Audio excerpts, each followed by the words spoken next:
Yeah. But, oh, I'm glad you got tested right. At this time, I'd like to call the Crystal City Council meeting to order. Let's start with roll call. Mayor Adams. Here. Councilmember Banks. Here. Councilmember Budashevsky. Here. Councilmember Cummings. Here. Councilmember Kaiser. Here.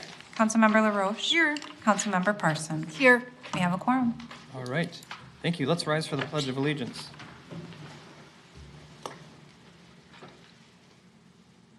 Pledge allegiance to the flag of the United States of America and to the republic for which it stands, one nation, under God, indivisible, with liberty and justice for all. All right. Quick question. Did the long-term plan hit the final agenda, or is it already It off? says item removed from agenda. So it's already off. Okay, Yes. great.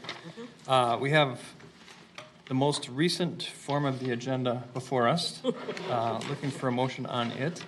Nancy? I'll make a motion to approve the agenda. All right, thank you. Looking for a second. Second. Go ahead, David. Second that. All right. All members in favor, please say aye. Aye. Opposed, say nay. Motion carries. Next, we'll move on to the consent agenda. I'll read that into the record at this time. Approval of the minutes from the following meetings. It would be the work session from December 2nd and December 7th, and the council meeting from December 7th. And those are the minutes. Approval of a list of license applications submitted by the city clerk to the city council. That list is on file in the city clerk's office. Approval of a resolution accepting donations. Approval of a resolution accepting additional funds from the Coronavirus Local Fiscal Recovery Fund established under the American Rescue Plan Act. Reappointments of Walker MacBeath to the Employee Review Board, Terri Schultz to the Environmental Quality Commission, David Anderson, Lynn, Haney, and Jesse McCaffrey to the Parks and Rec Commission, Ron Johnson and Michelle Strand to the Planning Commission. Approval of a resolution appointing Jeff Kolb as the citizen representative for the West Metro Fire District Board. Approval of a resolution making annual elections for the city of 2022 insurance policy. That is our consent agenda. Looking for a motion on that. Go ahead, Brendan. Make a motion to approve the consent agenda. Thank you. Looking for a second. Olga? I'll second that. Thank you. All members in favor, please say aye. Aye. Opposed, say nay. All right, motion is carried. Next, we have a presentation from our Chief Revering. Welcome, Chief. Thank you, Mr. Mayor, members of the council. I'm going to ask Officer John Beck to join me up here. Hi, John. How are you? Good. I don't get to see him very often, so it's nice for me to be able to see him. So as you know, we changed our practice a little bit, and we now have the officers come before you when they reach the stage of being off probation. And John was off probation technically December 14th? 14th, we think. So he's here before you, and I just wanted to introduce you. So I am going to read a few things about John so you can get to know him a little bit better. John was born in Minneapolis and spent time in Minnesota, New Mexico, Illinois, and Indiana growing up. John graduated from Meridian High School in Macon, Illinois in 2004 and worked at a car dealership during high school. After high school, John enlisted in the United States Navy as an electronics technician, being stationed in Virginia, Hawaii, and Washington. He completed a deployment to the Middle East and was honorably discharged after 5 years of service to our country. He was awarded a number of medals during his service. He credits this service as teaching him to work hard, the importance of working as a team, and having the drive to push through scenarios that seem impossible. After his military service, John graduated from Century College with an associate's degree in law enforcement and completed his law enforcement skills certification at Hennepin Technical College. John served as a police officer for the city of Windham for 5.5 years. Most recently, John worked as a police officer at the Mountain Lake Police Department for just over a year. He also worked as a court security deputy with the Chisago County Sheriff's Office for the past year. During his 7+ years in law enforcement, John has found a passion for DWI enforcement, a drug recognition evaluator, and has been recognized by the state of Minnesota as a DWI All-Star 3 times. We are very fortunate to gain an officer with John's experience and drive here in the city of Crystal.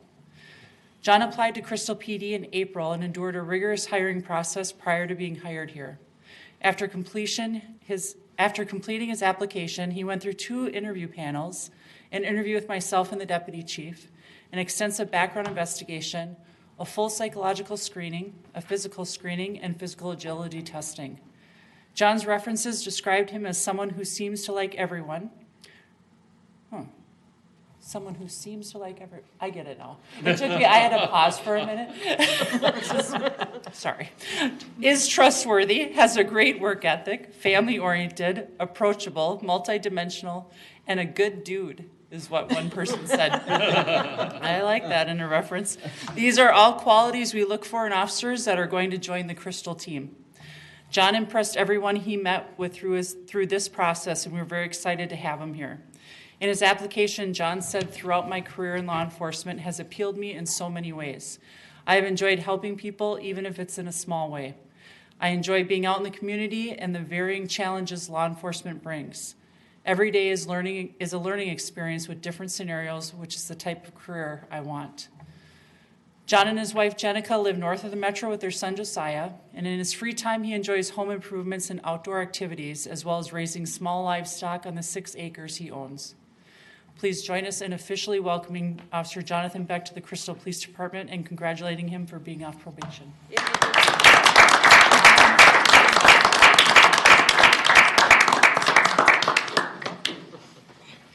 Congratulations.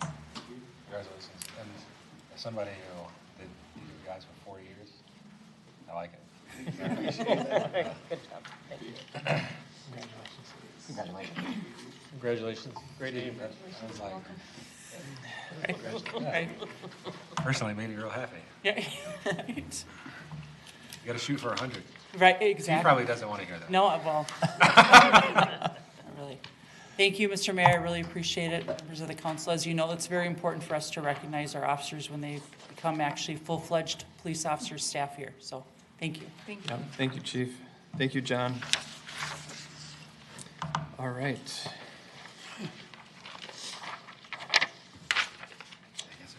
Next is open forum.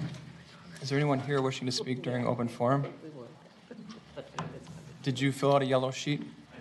Okay, why don't you step forward, go ahead and address the council. Please state your name and address, and we'll have you fill a sheet out after you talk to us. Yeah, this is my first time coming. Okay. It's Real quick, I'm going to talk about what open forum is for you and anybody else watching. That'd be great, yes. Open forum, okay. Not that good of an idea, it's written right here. The city appreciates hearing from citizens about concerns and desires and sets aside a little bit of time so that people can address the council, provide ample time for speaking. Usually it's limited to 3 minutes per person, 10 minutes per topic. I'm not sure I've ever followed that.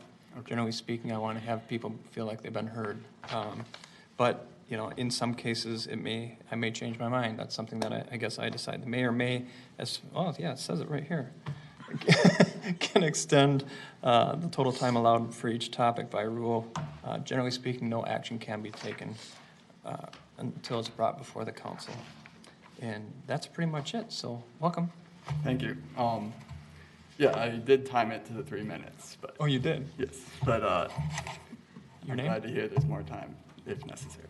Okay, so, yes, okay. My name is Nathan Carlson. I moved into the Winnetka Hills neighborhood in 2020. And I'd like to talk a little bit about how the dog park proposal at Bassett Creek Park got me thinking. Okay, so my initial reaction to the November 22nd, 2021 proposal was frustration and sadness. I was upset that a site I had enjoyed birding this past year was going to be changed, dramatically changed. I typed out some of my thoughts at the time and submitted them to the online survey. Since then, I've done some more thinking about it and more thinking about my goals. It's my goal with my message, my goals in the community. And so, yes, my goal is to promote and practice conservation in my community, effective conservation. So while I would have liked to see the space become a nature education area as conceptualized in a 2017, back in 2017, which I was not here at that time. I was looking through some old plans. I understand why the dog park proposal has happened. There's lots of people that own dogs, and off-leash dog areas are good for the dogs and the dog owners. Okay. So further, the dog areas will bring people closer to nature than maybe they usually are. And there were really kind of plenty of off-leash dogs in the space over this past year anyway that I encountered during my time there. So I'm overall more or less neutral now. And I've decided that trying to protest it or, essentially try to protest it, I don't think that'd be effective in accomplishing my goals. Okay, so I decided I'd like to share what I think would be effective conservation. Okay, so a huge majority of land in any suburban area is owned by homeowners and businesses. And there's a mentality of nature is out there, nature is not here in my yard. Nature's in the state parks, it's not here. But by making conservation accessible and a bigger part of suburban culture, the city of Crystal can have a hugely positive impact on the health of our soil, water, and ecosystems. So I just wanted to share some ideas as a homeowner that I've found effective. And so replacing lawn and non-native gardens with native plants, reducing the use of fertilizers, pesticides, and herbicides, conserve and store rainwater, which I do look forward to the possibility to buy a second rainwater barrel from the city, like they provided last year. So I hope you guys are doing that again. I don't know. So those are more general ones. And then since I'm interested in birds, I've got some here that's targeting birds. So controlling the feral cat population and enforcing or somehow making pet cats stay inside, which I know there's a code about that already. I found that. Reducing window collisions, bird sitting windows with window treatments or bird safe requirements for new construction, and programs like light reduction during migration overnight. I look forward to the investments that the city might make in these types of things. And that's my remarks that I've prepared. Mayor, All right. Mayor, can I address? Go ahead, Jim. Your first name is Nathan, right? Nathan Carlson, yep. Nathan, we have a commission, the EQC, Sounds like. and we need a man like you. Yes. And I would hope that you would at least attend our next meeting to get a sense if it might be something you might be interested in. We're going to try and work on a project next year that might promote, a greater biodiversity of birds, at least birds in the city. And, it's a small step in the right direction. It sounds like something that you might be interested in. Mm-hmm. So normally, during open forum, we don't have a discussion like this, but I can see your passion about this very topic. Mm-hmm. And I would welcome you to come to a meeting and apply to the commission and be a part of the city. Is that information just the meeting schedule available online? It is available online. Okay. And if you want, you can give me a call. I'll give you my phone number and we can talk more if you'd like. Okay. Or if you fill out a yellow slip, I'll follow up with you. There you go. Even better, right? Yeah. Right. So I Yep. can grab one of these. But it's right down what you're talking about, We have this thing called no mow May. Drives my family crazy, but my grass ends up being like about 16 inches tall. Yeah. And I live right on a main thoroughfare. I look, trailer trash city, but, it's great for the environment, does a lot for the birds and the bees. So, thank you. Thank you. All right, thank you, Thanks, Nathan. All right, anyone else wishing to speak during open forum? Seeing no one approach, we will close open forum, move on to the regular agenda. First item on that is the disbursements of $25,000 or greater. All kinds of people making noise in the chambers, unbelievable. First, I'll read the expenditures of $25,000 or greater into the record. Health Partners for December health insurance premiums, $117,492. Mansfield Oil Company for fuel inventory for the fleet is $26,323. Ryan Construction for 2021 utility reconstruction project, final payment, $97,390. West Metro Fire Rescue District for the December contribution for West Metro Fire is $110,140. The BCWMC for Bassett Creek dues for 2022, $30,206. Golden Valley Joint Water Commission October waste costs for $186,497. Nick's Tree Service for removal of city trees for EDA trimming, $81,800. Total Control Systems for Maryland Lift Station, parts only, I guess, $36,684. Min Para for employee city required contributions for pay date 12/10/21, $61,624. Total disbursements of $25,000 or greater is $748,159.39. Questions from the council on any of these items? Pick one, anyone? No questions? All right, looking for a motion. I'll make Therese? I'll make a motion to approve expenditures over 25,000. All right, thank you. John, second? I'll second that motion. All right, thank you. All members in favor, please say aye. Aye. Opposed, say nay. Motion carries. Next, we'll talk about fee schedules. Ann Norris, our city manager, will discuss that. Thank you. In your packet, hopefully, is a legible copy of the 22 fee schedule. And this is not changed from the versions you have seen. It's significantly the same. And the utility section is based on the 2018 rate study, so the utility rates are what were recommended in that. And with that, we are recommending approval of the 22 fee schedule. All right.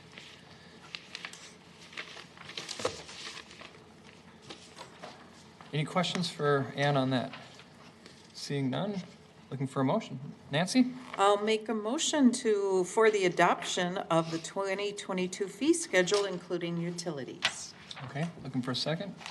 David? I second that. Thank you. All members in favor, please say aye. Aye. Opposed, say nay. Motion carries. All right, I was going to address this at the top of the meeting. Oh, shoot. There was something put on social media. I just wanted to just kind of do damage control. It was mentioned that we're using utility funds for the police station. And I guess I just wanted, if anybody saw that, to know that that's something we can't do.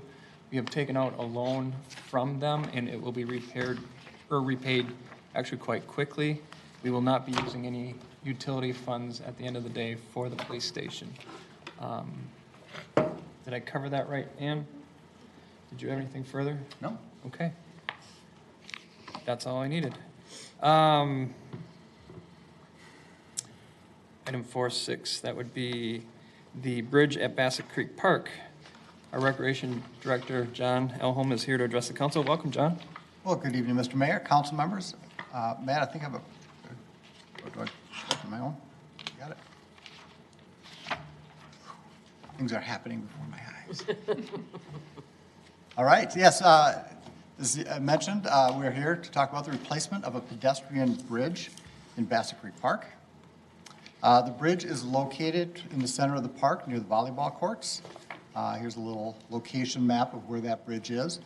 The bridge is about 40 years old. It does not handle the weight of any maintenance equipment, and it's in pretty tough condition. So we went out looking for some options to replace that bridge. So we have one that is 80 foot long, 10 foot wide, and will be able to support the weight of maintenance equipment over that. That's one of those calls that comes every winter. I hear from our maintenance superintendent about when are you going to shovel the bridge? I say, well, we can't because we can't bring equipment over it. So this should alleviate some of those phone calls and make it a better destination for winter walking.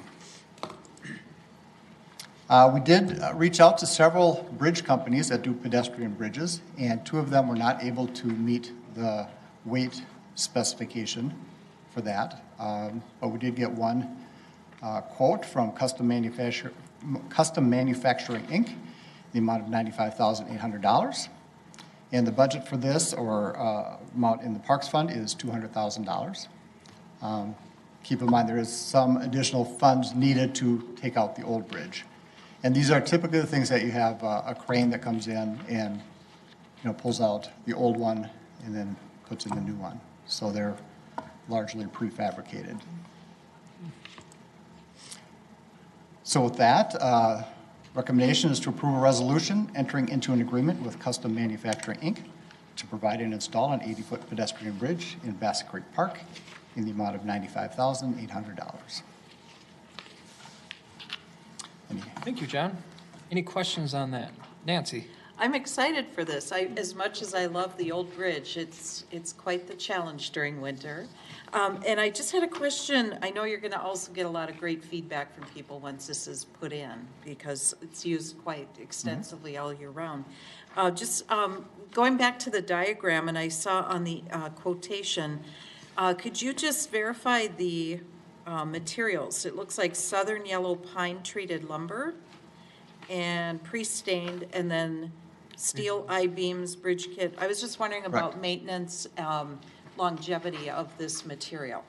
I think it's the typical kinds of, treated lumber that you'll find in parks and, I'd say in picnic tables, but I think most of ours are recycled plastic for those. But it's a pretty standard fare for that type of improvement. Cool, thank you. So what's the useful life for this? Can I take a stab? I bet it's 50. Do you know? Do you know what the useful life? I know the one that's there is 40, so I would say it's 40 to 50. 40 to 50, wow. So, No, I mean, the I-beams are quite a bit more hefty than what we have. Yes, they are. I'm assuming that, even though we have pine, even though it's treated or pressure treated, that could be actually replaced in the period of its useful life. Is that true, or is that? Yes, correct. And we have boardwalks and we have all sorts of things that use lumber in the parks, and they can be maintained. Okay. All right. Good question. It led me to thinking a little deeper. It's slippery. It is. Even when it gets wet, it's kind of in a shaded area. And just yesterday we were going over it and whoop, not all the way down to the ground, but it was a foot slip. So I'm excited to see that it looks to me like it will be less steep. Is that correct? That is correct? Okay. It'll be less wide? Steep. Oh, it is kind of steep, Yeah, it is. especially in rollerblades. Yeah. You're Nancy? brave, Therese. Question 2, when would this start construction, in the spring? It's a 8 to 12 week lead time. We want to make sure the watershed is okay with all of this before we order it. But late winter, early spring is the hope. It's great to know the timeline. Thank you. Brendan? So I guess the project budget was $200,000. Now the Custom Manufacturing, Inc. is a little less than half of that, and then I guess looks like and then we are removing it, right? So I guess. Correct. There will be we'll need to bring some equipment in, and we'll remove it. It should not be anywhere near $200,000. Right. I was saying, how far under Right. projected budget? That's kind of where I'm going. Yeah. So actually, about a year ago, we received quotes of less than this. It was in the, I think, 70s or 80, and then the price of steel went through the roof. And so we've actually been waiting to get quotes until they said they were telling us wait till the fourth quarter, and the steel prices are going to drop a little bit. So we were uncertain as to what that steel price was going to be, so we did put in the $200,000 to make sure we had enough to get the project done. But the price of steel dropped, not all the way back down, but it's in a better spot than it was. Okay. All right. No more questions? Looking for a motion then. Nancy? I'll make a motion to support the constructing an 80-foot-long pedestrian bridge in Bassett Creek Park. Okay, I'll second that motion. So all members in favor, please say aye. Aye. Opposed, say nay. Motion carries. Is that selfish? Selfish?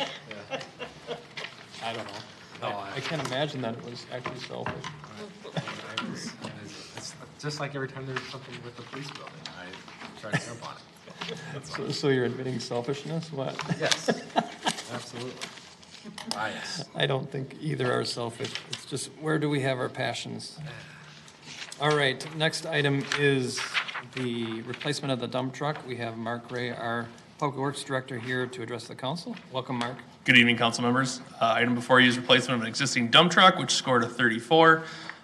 It actually is one of the ones, it's the only one that's not used for plowing snow, which is why it's been around so long. It was originally purchased back in 2003, actually, so it's almost 20 years old.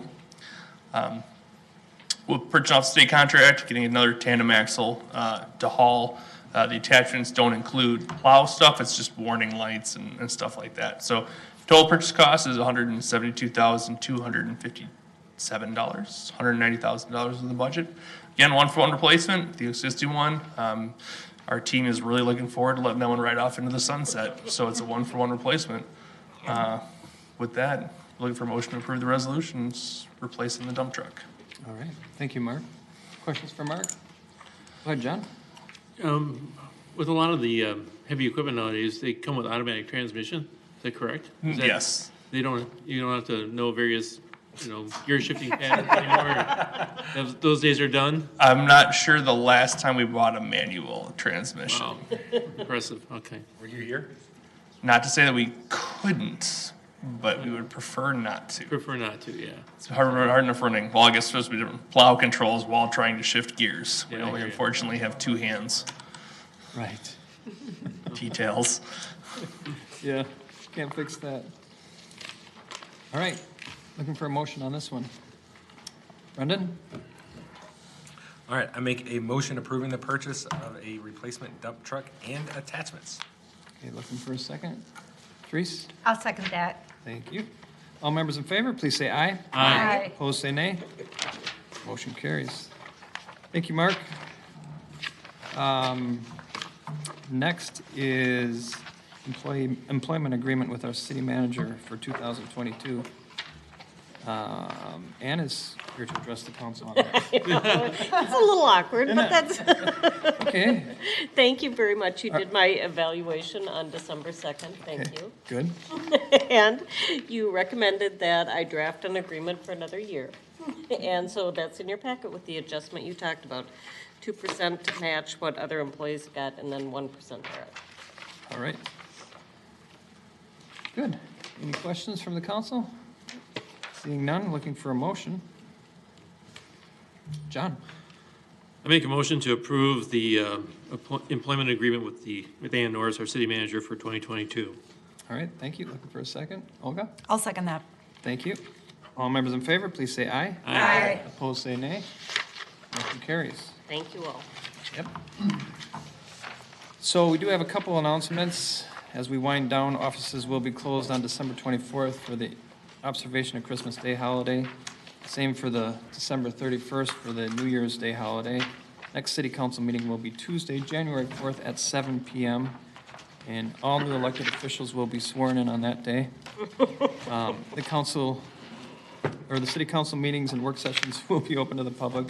Current and previous meetings are available for viewing and listening on our website at crystalmn.com. Or .gov, excuse me, crystalmn.gov. So no election, no new people, same crew. Look forward to another awesome year. All right, looking for a motion. Make a motion to adjourn. All right, thank you. Nancy? I'll second. All right. All members in favor, please say aye. Aye. Opposed? Motion carries. I said aye. I know, we're all waiting. Now everybody's waiting. Just checking. Yes. That's right. You tend to be a problem child, Yes. Brendan. All right, we are adjourned. Thank you.